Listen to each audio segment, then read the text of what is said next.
The morning light came through the curtains the way it always did, thin and gray, the color of unfinished thoughts, and Sophia Calloway lay still in bed for a long moment before she remembered that she was unhappy.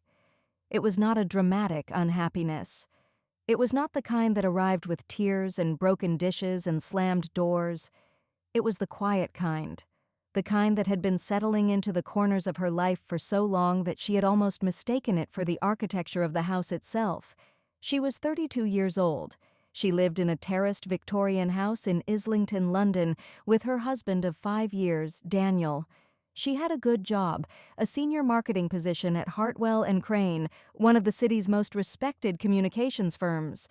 She had friends she met for Sunday brunch in Clerkenwell, and a gym membership she used twice a week, and a kitchen she had renovated herself, tile by tile, with a care that still surprised her when she stood in it. She had, by every measurable standard, a life that was working.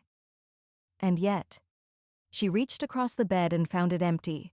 Daniel's side was already cold, the duvet folded back with the particular neatness of someone who had left some time ago.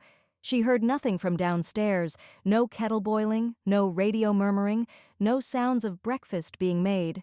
She sat up slowly, pushed her dark hair back from her face, and listened to the silence of the house the way you listen to a person who is choosing not to speak. The shower. She could hear the faint hiss of it now, coming from the ensuite bathroom down the hall.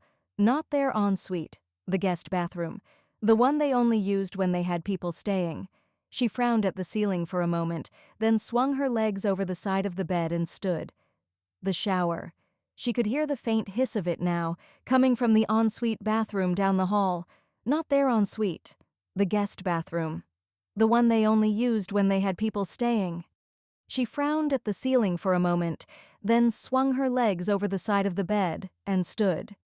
She did not think anything was wrong. That was the part she would return to later, again and again, in the weeks that followed. That she had walked down the hall in her bare feet on that cold February morning and had not felt a single premonition, not a whisper of what was about to split her life cleanly in two. She had simply been thirsty. She had been going to get a glass of water. The guest bathroom door was ajar. She pushed it open without thinking. Daniel was in the shower.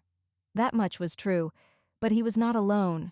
Sophia stood in the doorway for what felt like a very long time. The steam curled around her bare arms. The water ran. The woman laughed at something Daniel said, low and easy, the laugh of someone completely comfortable in a space that was not her own. She had long red hair, darkened by the water. Her hand was flat against the tiles. Daniel's back was to the door. Sophia did not scream. She did not cry.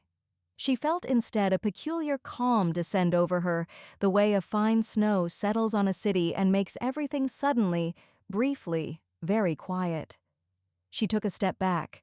She pulled the bathroom door almost closed, not all the way, just enough that she had been there, and now was not. Then she walked back down the hall to the bedroom. She sat on the edge of the bed. She looked at the window. The gray morning light came through the curtains, the same as it always did. And Sophia Calloway understood, with a clarity so absolute it felt almost like peace, that nothing was ever going to be the same again. She dressed in the dark, pulling on the clothes she had laid out the night before. Charcoal trousers, a cream blouse, the soft leather boots she kept polished by the door. She did it methodically, automatically, the way the body continues to function when the mind has gone somewhere very far away to process something it cannot yet hold. She brushed her teeth in the kitchen sink, ran cold water over her wrists, drank half a glass without tasting it. She picked up her coat and her bag and her keys from the hook by the front door. She left the house. Outside, Islington was waking up. A man walked a terrier along the pavement, the dog skittering on the frost-slicked stones. A delivery van idled at the corner, engine running, the driver scrolling his phone. The trees along the street were bare and black against the pale sky, reaching up like hands with nothing left to hold. Sophia stood on the front step for a moment, breathing the cold air into her lungs. Outside, Islington was waking up. A man walked a terrier along the pavement, the dog skittering on the frost-slicked stones. A delivery van idled at the corner, engine running, the driver scrolling his phone.